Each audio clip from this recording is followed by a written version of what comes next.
Crimechurch, Bezuidenhout Brothers, Chapter 5. The last night I ever see my family alive. We settled down not far from the museum to watch Shakespeare in the park, strolling through daffodils and agapanthus and taking effort to read the labels here. Metro Sideros Excelsa, Podakawa. I'm taking the city a lot more serious since coming back from Oz. There is some beautiful shit in the O3. People have been sculpting it for 200 years. Tonight I'm an undercover anthropologist, blending in with the typical suburban Christchurch family, the Olds, Moan, Mart, the babies, studying all the white European Pākehā stuff.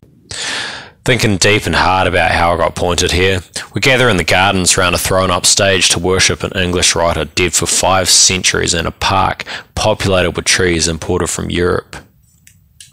I'm kind of digging the normality, the cultishness, middle-classness. All these people have lives of safety and comfort, privilege. The twins, man.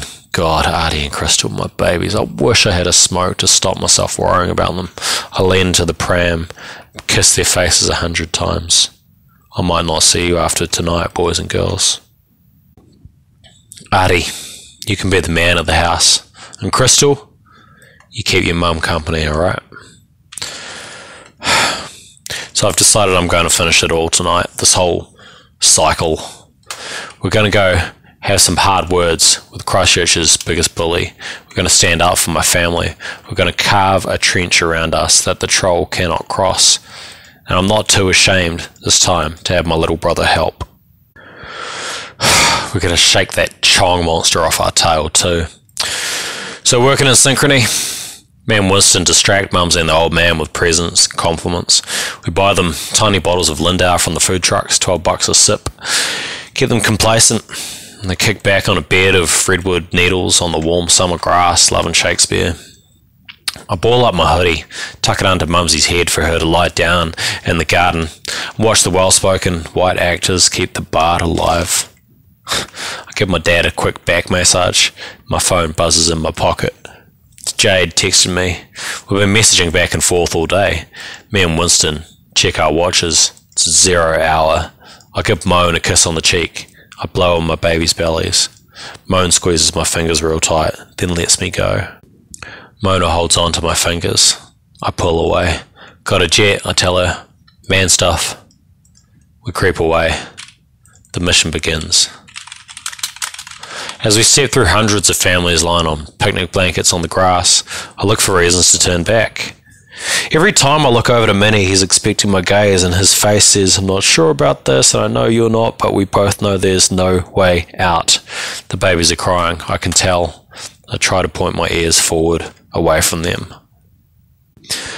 Some things in life Mona can take care of. Other stuff, man stuff, she has no idea what to do. We approach the little hut when the park staff leave their vehicles. We find the oldest Toyota we can, a 1994 yellow model of the original Toyota Corona. Winston produces a wire clothes hanger, does a fancy show of trying to slide it down the glass to unhook the door latch and let us in. I walk a circle to make sure no one's going to see us, and I pull up a paving stone, smash the tiny window above the back seat, reach in and unlock the back doors in the front. When his generation doesn't know how to steal any fucking cars. So it's old, this car. The ignition is basic. I have a screwdriver I can jam in the slot. We only need this car for one night. We can tolerate sitting on a little safety glass. I've messaged Jade. I've prickled him 3 times. Sup, motherfucker? I've said to him in my text message, it's Marty Bezuidenhout, remember me, motherfucker? Silence, and then, you are not supposed to have my number, naughty boy, get punished. What you up to tonight, G? I've replied, urging the threat to one side. Got the story about the epitaphs I've been dying to tell someone. Jade has written back to remind me this is the last time I will ever utter that word. I don't think our JD likes epitaph writers right now. 189 Hoonhay Road, Flat C, come down to Burke, come now, naughty boy. So me and Minnie strap our seatbelts on, we weave through trees and hippies and blissed out families holding hands, and we make it onto Worcester Street, Oxford Terrace, Colombo. When I get up a good speed and Hoon Hay draws near, Minnie, sitting in the passenger seat, wordlessly takes from his pocket the packet of oxycodones and an orange vial of sleeping pills. There are 50 of the little pills. He opens a bottle of Jim Beam and then starts grinding in the oxys and the zolpidem one by one.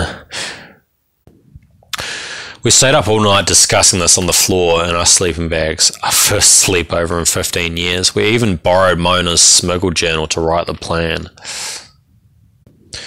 It was nice, writing on our bellies, doing stuff, conspiring. Like when we used to play Risk and Tic-Tac-Toe and draw battle plans when we were little. Little bro, I begin over the music on the stereo. Bro, I'm not really a fighter, you know. Minnie has taken this in, not wanting to admit he's half pussy too. We're not making eye contact as the car gets nearer to Jade's place. There's too much chance we'll spook each other. Drop our fucking nerve. Up ahead is the intersection where Hoon Hay meets the motorway.